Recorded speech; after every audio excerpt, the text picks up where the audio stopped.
This old man is blocking a nuclear submarine rescue. That boat, do you hear me?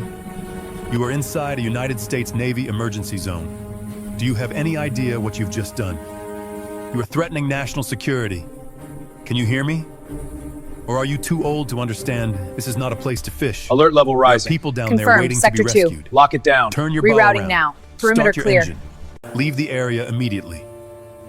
The old man on the fishing boat, Samuel Hale, does not respond. He lowers his head and continues coiling the fishing line.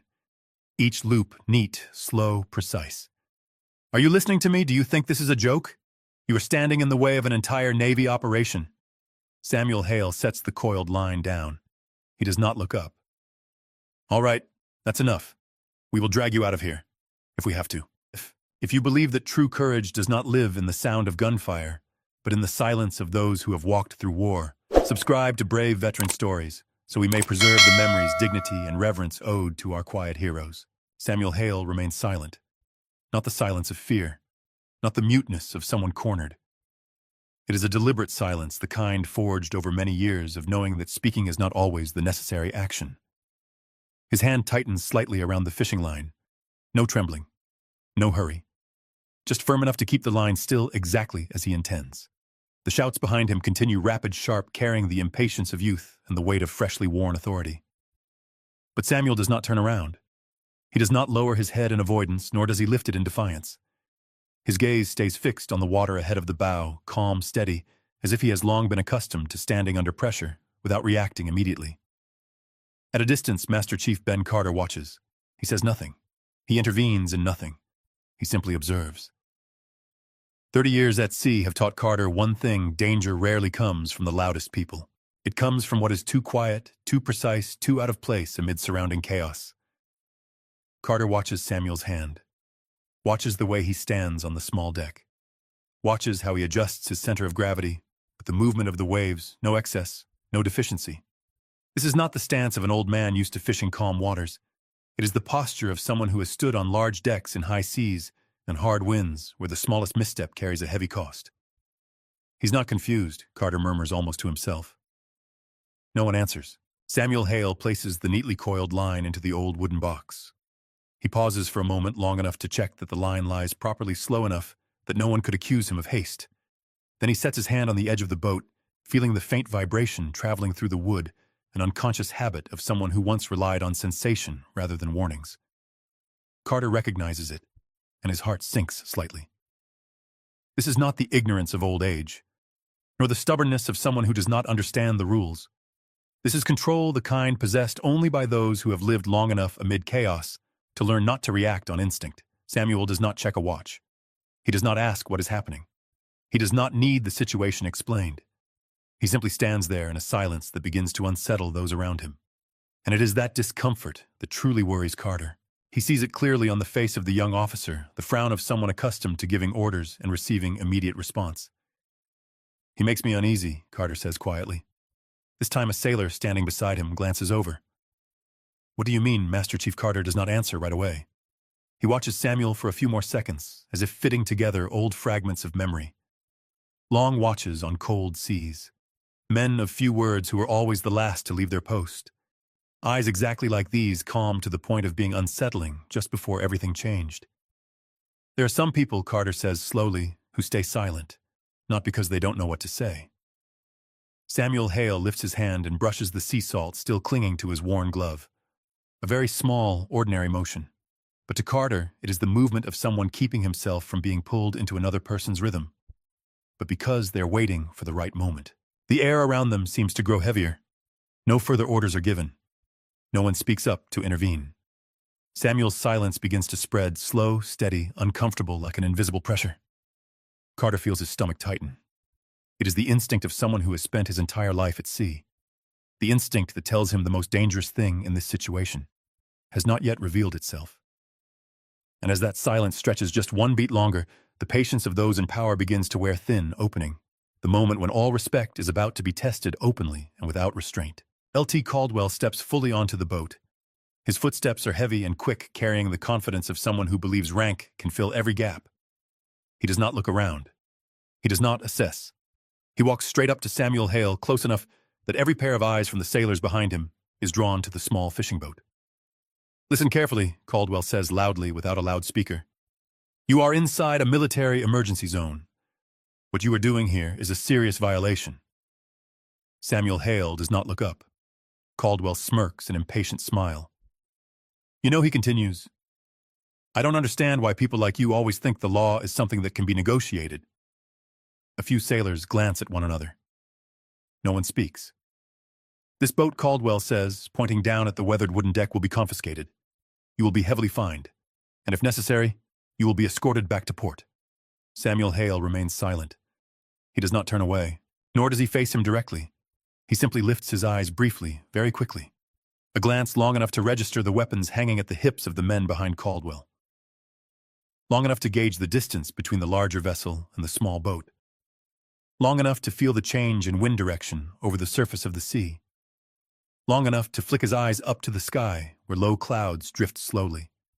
There is no curiosity, no fear, only assessment. Caldwell notices, and heat rushes up his neck. "What are you doing?" he snaps. "Who do you think you are?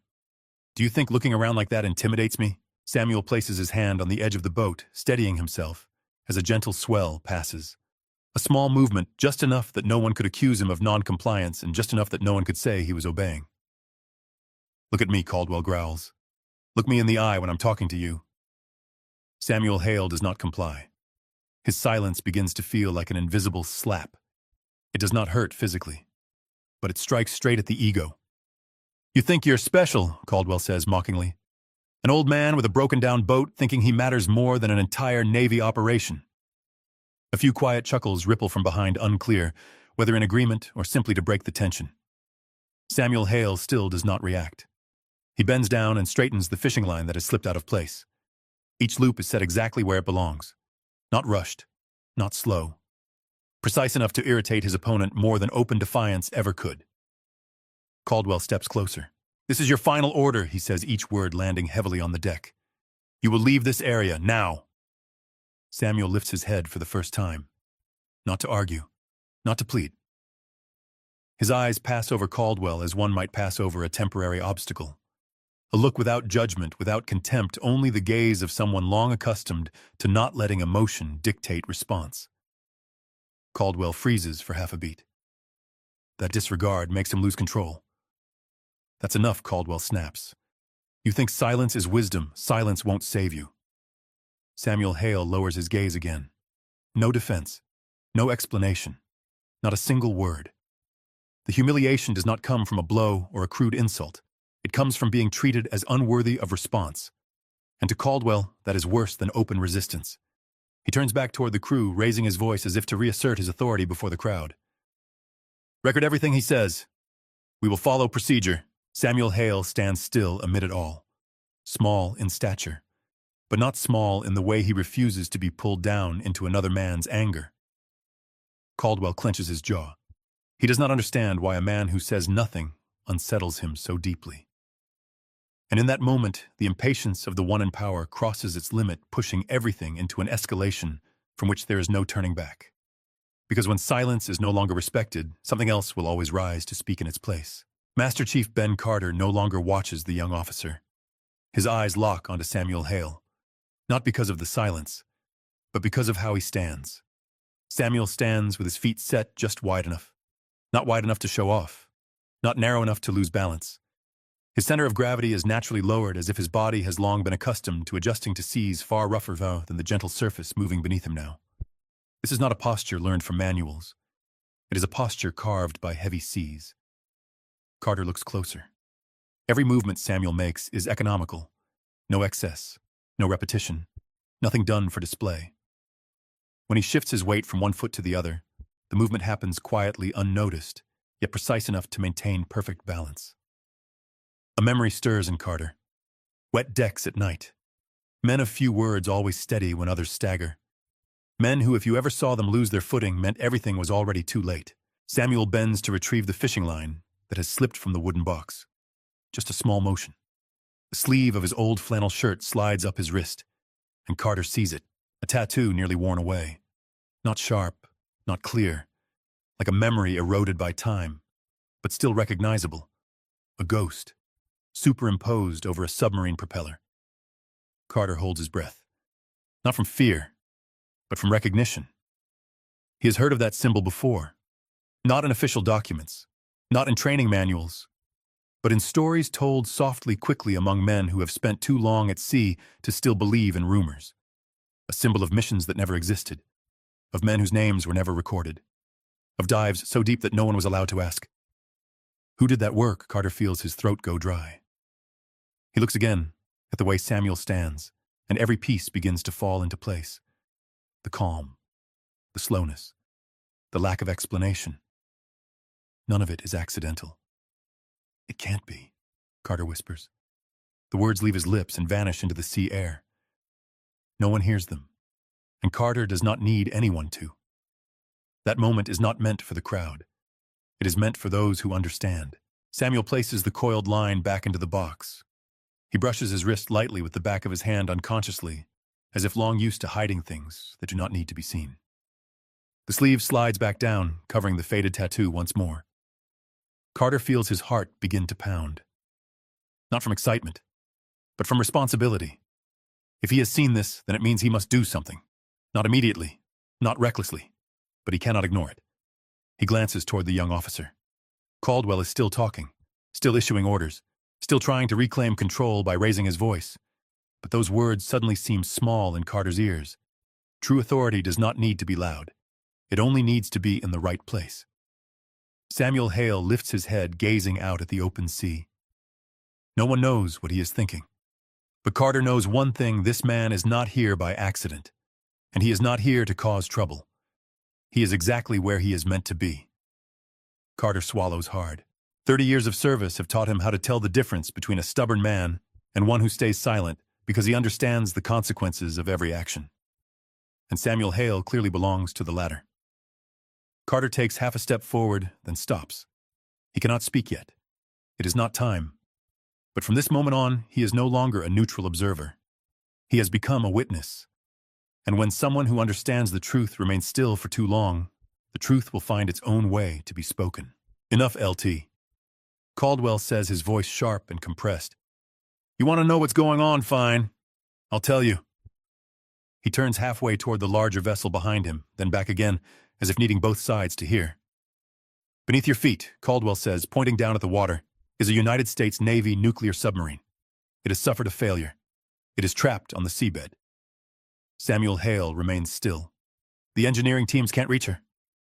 Caldwell continues, each sentence coming faster. The backup systems are overloaded, and the crew inside has 60 minutes of oxygen left.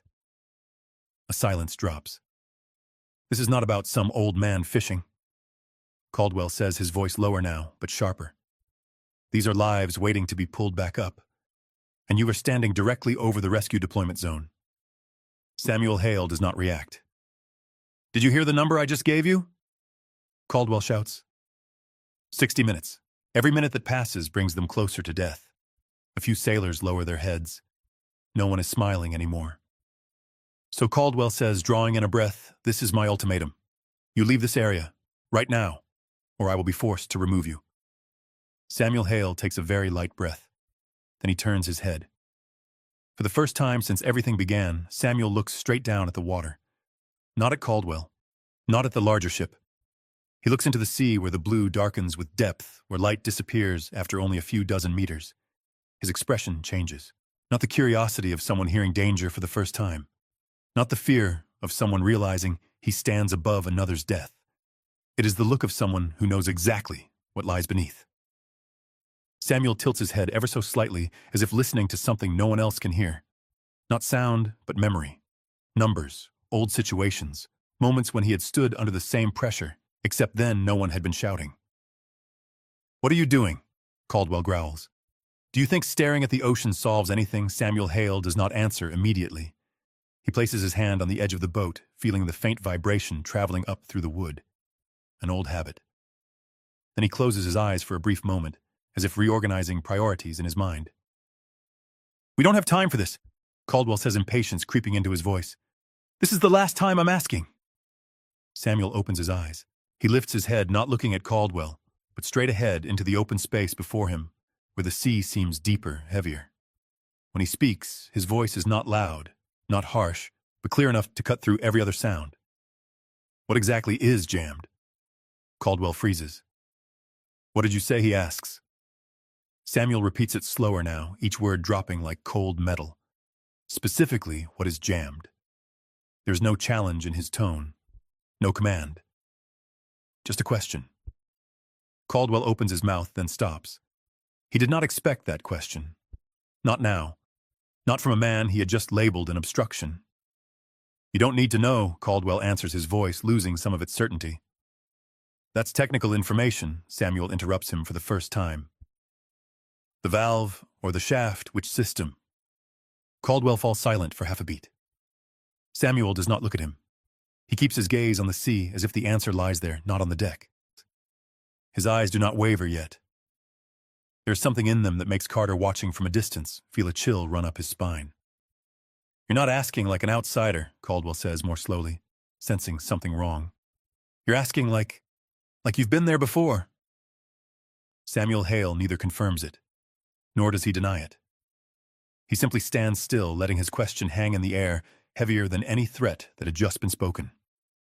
Caldwell's impatience begins to turn into confusion. And in that very brief moment, the balance of power shifts slightly, not enough for everyone to notice, but enough for those with experience to feel it. And just as that question remains unanswered, another signal begins to arrive, not meant for the crowd, but for those who know how to listen. The emergency channel crackles to life. Vigilant, this is Navy Command. Confirm the status of the submarine. We have a new update. LT Caldwell snaps around. Report, he says, forcing his voice to stay steady.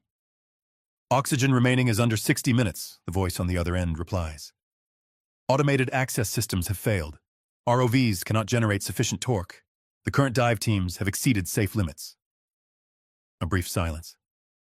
Listen carefully, the voice continues, slow and heavy. The Navy is activating high-value asset protocol. Caldwell freezes. Repeat that, he says. High-value asset protocol. We are searching for a final asset in your operational area. Master Chief Ben Carter steps half a pace forward. State the designation, he says. Top secret classification, the voice responds. Codename Iron Phantom. No one speaks for a beat. Carter swallows hard. Any identifying markers, he asks. Yes, the voice answers. A faded tattoo. A ghost over a submarine propeller. Confirm if sighted. Carter looks toward Samuel Hale. He does not need to check the wrist again. Everything is already clear. The pieces locked together with cold precision. The stance, the way he observed the question about the jammed system. All of it is the language of someone who has been very deep where mistakes do not get corrected. Confirmed, Carter says, his voice low and firm. The tattoo matches the classified file. The asset is directly in front of me. The line goes quiet for a beat. Then hold your position. Caldwell turns to Carter. Master Chief, what is going on? What are you talking about? Carter does not answer immediately. He looks at Samuel, still standing there, not asking questions, not explaining himself, as if being named or not changes nothing about what must be done. You're not wrong, Carter says softly to Caldwell. You just didn't know. Rapid footsteps approach from behind. A senior officer appears, his expression severe, his shoulders bearing the marks of someone accustomed to making decisions with other people's lives at stake. Report, he says curtly. Admiral Sir Caldwell snaps to attention. We are handling a civilian. No, Carter cuts in, his voice calm but absolute. We are standing in front of the man the Navy just called by name. The Admiral looks directly at the small fishing boat. His gaze does not probe. It does not doubt. It simply confirms. He steps to the rail and straightens. Then, to everyone's astonishment, he raises his hand to his brow and delivers a perfect regulation salute. Sir, the Admiral says, his voice deep and clear, we need Iron Phantom. The air seems to freeze. Caldwell is stunned. Every word he had spoken earlier floods back into his mind one by one. Obstruction. Old man. Drag him out of here. They collide with the image of an admiral, saluting a man standing on a battered fishing boat, and nothing fits anymore. Samuel Hale lifts his head. He is not surprised. He does not look proud. Only a faint trace of weariness crosses his face, like someone who has just heard a call he had hoped would never come again. What's the problem? Samuel asks, his voice calm. The admiral answers immediately without ceremony. The emergency valve is jammed. The alloy becomes brittle in cold water. The depth exceeds the safe limits of our current teams. Samuel gives a very slight nod. Figured, he says. That alloy always breaks. Caldwell feels his mind go empty. The old man was never an obstacle. He was the only way out. And in that moment, the familiar order collapses not with an explosion, but with a salute. And when the truth has finally been called by its proper name, all that remains is the choice between responsibility and fear. Samuel Hale prepares to leave the deck. He does not say much. He gives no long instructions. The final movements are clean and precise, as if his body remembers the sequence on its own. The slight stoop of age he carried moments ago begins to fade. In every remaining motion, there is only the focus of a soldier long accustomed to bearing responsibility heavier than himself. We're ready, a voice reports. Samuel nods. He takes a few steps, then stops. Not from hesitation, but because he senses someone standing behind him. L.T. Caldwell stands still, his arms hanging at his sides. The sharp confidence that once defined the young officer's face is gone. In its place is the emptiness of someone who has just realized he was standing in the wrong place at a critical moment. Samuel turns and faces Caldwell. The distance between them is close. Close enough for Caldwell to hear his own breathing. Close enough to realize the man before him does not need to raise his voice to be heard. Sir? Caldwell begins, his voice rough. Samuel lifts his hand slightly. Not a gesture of command, but a signal to pause. No need, he says, his voice low and steady. You don't need to explain. Caldwell looks up, surprised. I was wrong, he says quickly, as if afraid to lose the chance. Samuel shakes his head. You did your job, he says. You protected what you were assigned to protect. Caldwell swallows. But I disrespected you. Samuel looks him straight in the eyes. No judgment, no scrutiny. Just a steady gaze, like someone who has seen the fear of many young men before they learn to control it. You didn't disrespect me, Samuel says. You just didn't understand yet. Caldwell lowers his head. Samuel places a hand on his shoulder. The touch is light but firm, carrying the weight of experience rather than authority. Listen carefully, he says slowly. The uniform doesn't make the man. He pauses for a beat. The man makes the uniform. Caldwell looks up, his eyes reddened. Sir. Samuel gives a faint smile. Don't call me sir, he says. Call me Sam. A silence settles between them. No one says anything else. There's no need. Samuel turns away. He walks on without looking back. There are no medals on his back, no nameplate. Yet in every step, there is something that causes everyone to stand still. Master Chief Carter watches him go, his hand tightening. He has witnessed many departures at sea, but rarely has he seen a moment where forgiveness carried more weight than any order. He'll do it, Carter says quietly. No one questions him. Samuel stops one last time at the edge of the deck. He draws a deep breath like someone about to step into a place where time no longer matters. His eyes rest on the water where the lives of dozens of men are waiting.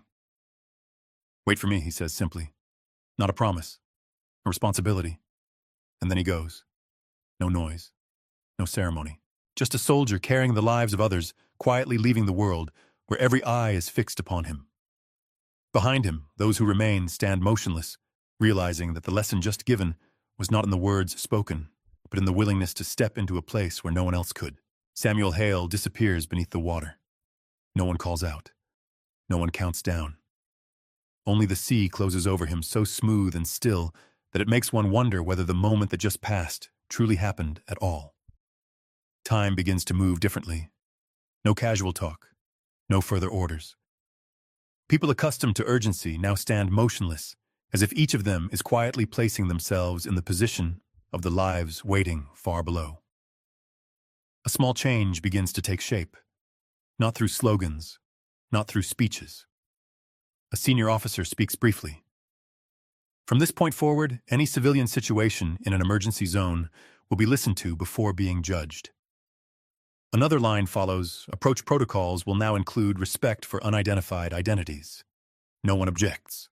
No one asks questions. This is not concession. It is growth. L.T. Caldwell stands at attention. He does not move. He does not search for anyone else's eyes. He looks straight out at the sea where Samuel went down. Every word he spoke earlier echoes back not to punish himself, but to remember. Some lessons do not come from superiors. They come from the moment you realize you misjudged a person and choose not to repeat that mistake. "You okay?" someone asks quietly. Caldwell does not turn around. "Yes," he answers. Then adds very softly, "I'll remember." Master Chief Carter stands at the edge of the deck, his eyes never leaving the water. He does not pray. He does not mutter. He simply watches the gaze of someone who has sent too many comrades into places with no certain return. Carter knows there are people who do not need well wishes. They only need trust. He speaks quietly, almost to himself. He knows what to do. The sea remains still. Within that silence, many things are happening unseen. Decisions are being made. Hands are working under brutal conditions. Lives are being drawn closer to the light. But on the deck, no one rushes to celebrate.